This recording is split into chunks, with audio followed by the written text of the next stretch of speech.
Lilipat na kami ng bahay. Vacuum-vacuum muna.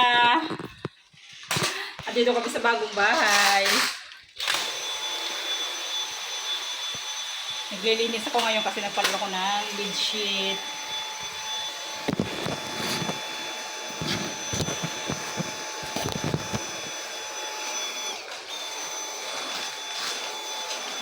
Kasi na kayo madilim.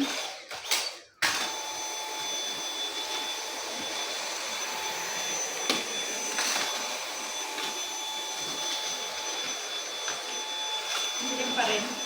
Reflex siguro sa ilaw yan.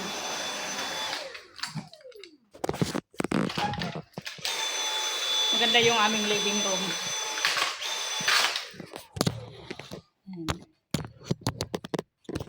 Masyado tayong ngayon, magulo. Magulo yung camera, magulo na rin.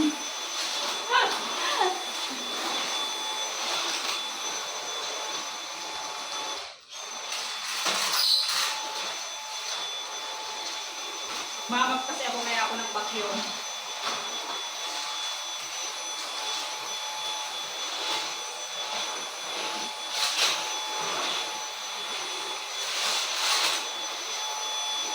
Maliit na yung aking legisan dito.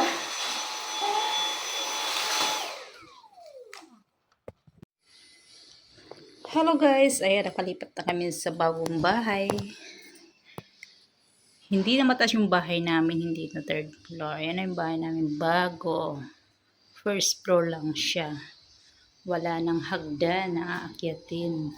Napakagandang bahay at napaka-romantic. Tingnan nyo yung dining table.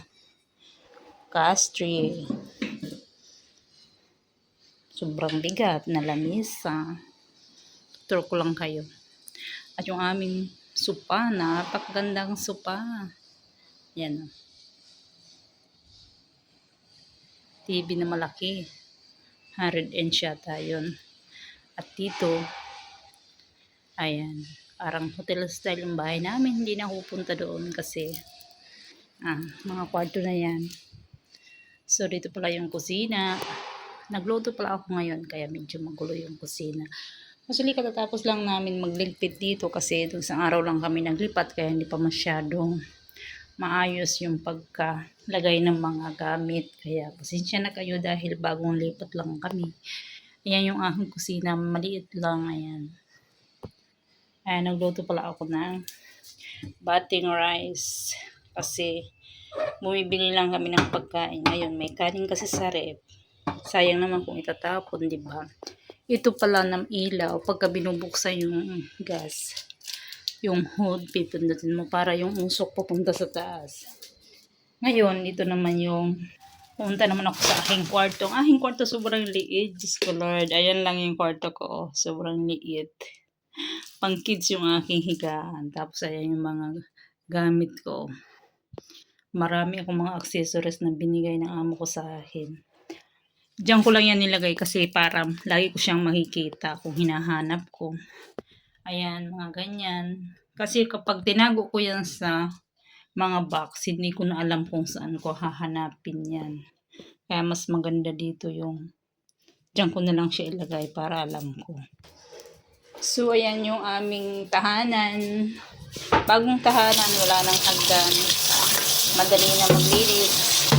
Hindi pa nga umabot ng isang oras tapos na akong maglinis.